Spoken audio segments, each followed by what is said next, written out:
Media Graphics Basics. Yes, this is different than print.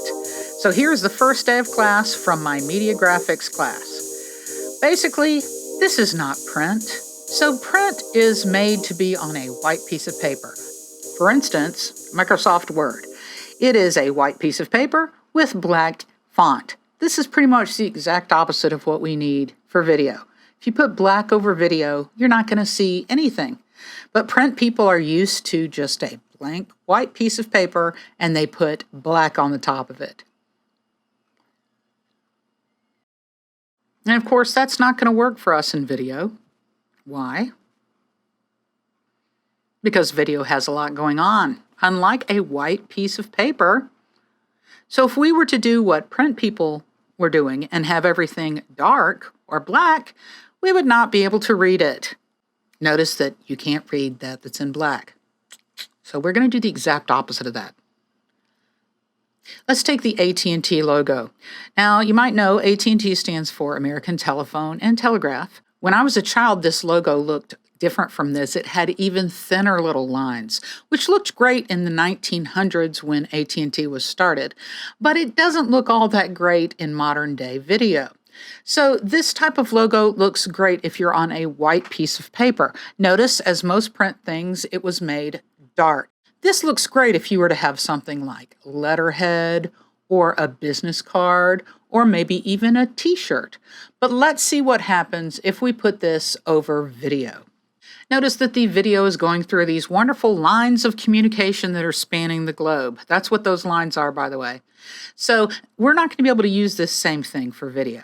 Now, they have updated this logo, so it looks more like this now. But you can see we still have this black font that we cannot read over video. Once again, exactly the opposite of what we need. Most video editors would do something like this. They would just take the logo that was given to them by the graphics designer and just throw it over the video. And this does not look good. You can see the video through those lines. We're going to have to think about this a little bit more than this. Professional logos will have variations made like we have right now. So what we needed to do on that last video is we needed to use the variation that had white filling it, and we needed to use the white version of the font. Realize that most large companies will have a white and black logo variation, and it is fine to change something that is pure white to black or something that is black to pure white. You would never want to change this blue that is their blue for AT&T, but the words white, for instance, think of a black t-shirt. If they were sponsoring an event, they would have just a plain white logo on the back. That is fine. So we could have taken that AT&T wording and changed it to white, and it would not be a problem. So let's look at some hideous examples from local television. Here we have a dark logo that was created by some graphic designer. Looks great on their letterhead. Then the editor has just put an ugly white glow around it. Why don't we just change that to white, which is what we need? The client would not even notice it. Just change it to white, and then you don't have to have that ugly glow on the outside. Here's another design that was created way too dark for video because they made it on a white piece of paper. Notice the video editor just put an ugly white glow around it to try to give it some contrast.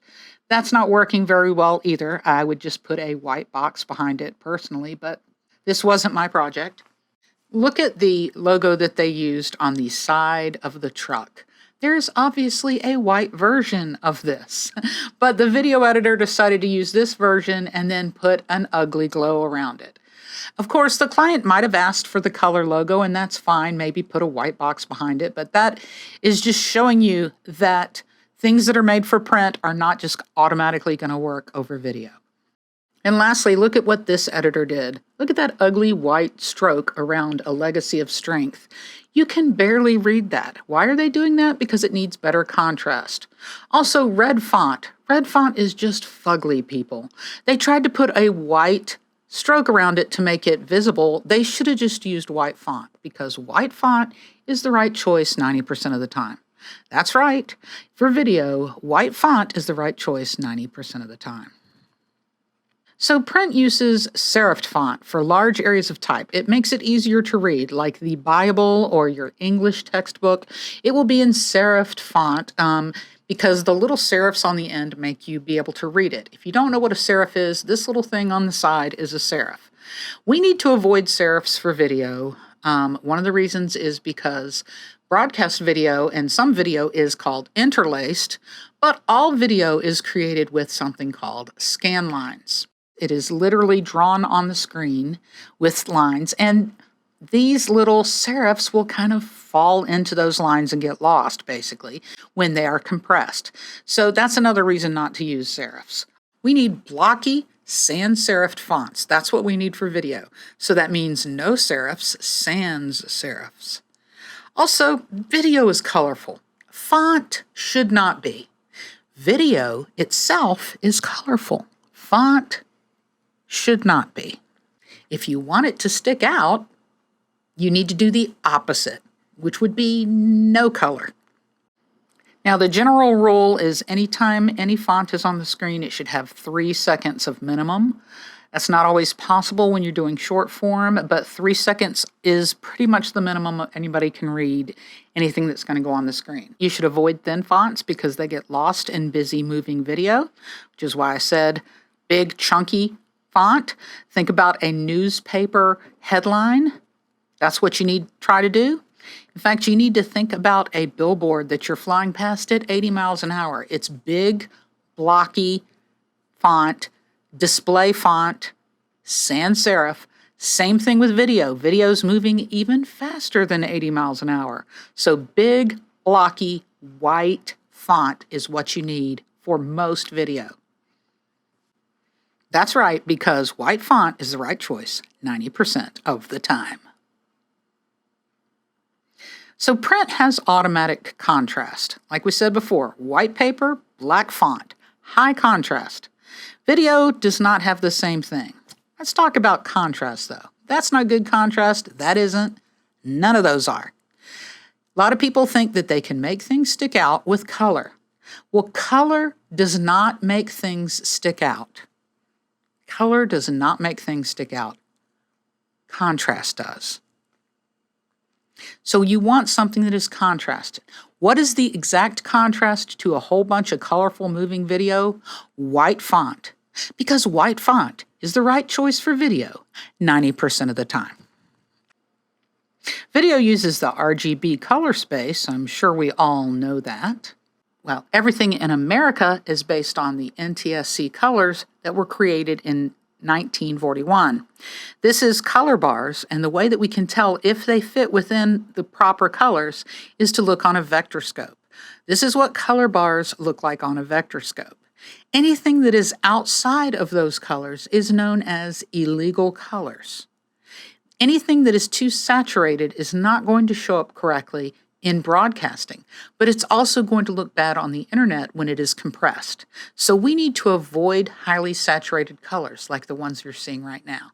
It's too much for television screens. It's too much for the compression ratios that YouTube and Instagram and all of them have. So we need to avoid highly saturated colors.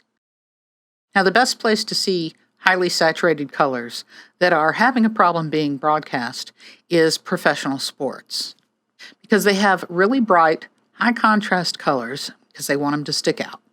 Clemson University is one of the worst. You can see up there on the top of the 8 that the camera is having a hard time even capturing this video for us because it is so saturated. Professional sports is definitely oversaturated. And what happens when you get it on the internet is it's going to be compressed and it's going to look even worse. Here are some local examples of what happens when things get compressed. Red font, I've always hated red font, but look at that red font. It cannot handle the compression that is going on here. One of the worst offenders of all of this is all the stuff on YouTube. YouTube creators seem to love red, and as I just said, red font is fugly, but they also just are trying to stand out by just putting a whole bunch of colors all over the place. It's just all you see is a bunch of thumbnails that are just full of red and full of color, and it's not going to make you stick out. It just makes your, I don't know. Now, this person kind of went the opposite. Look at that serifed font. You're already losing the edges of the Y and the U. Ugh, now that one's not that bad. I mean, now imagine seeing that as a little teeny thumbnail on your phone. You would only see the word respect. You would not see that orange stuff because there's not enough contrast. Oh my God. What is going on here? Now, one thing you need to know is you're not going to put a whole bunch of stuff on the screen. Did any of you read that? No. Are any of you reading this? No. But we can do it differently so that people will actually read it. If we just kind of chunk it up into different things. What's the first thing you saw there? I saw $4,000. That's the part that's important. So instead of just throwing a bunch of stuff on the screen, actually design it. And people will read it. So that's actually what I just had on the screen. We're never, ever going to put that much stuff in video. Well, okay, I guess it's in this video right now, but it's just making a point. Now, this is an example of broadcast safe margins. In the past, they've always kept everything that was important in graphics inside these lines.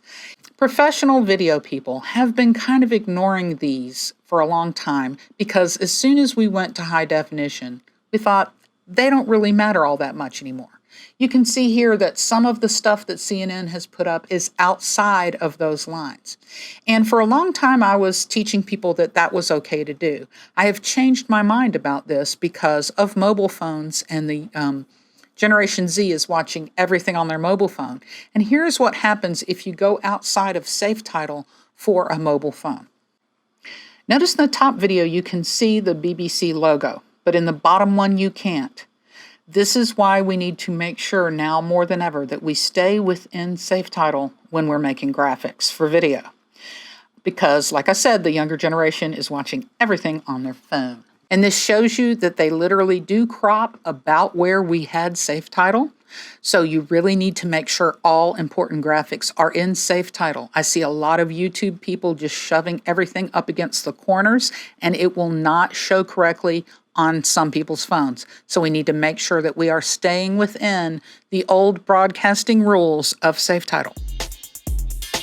And there we have it, my first lecture from Media Graphics class, The Basics of Media Graphics.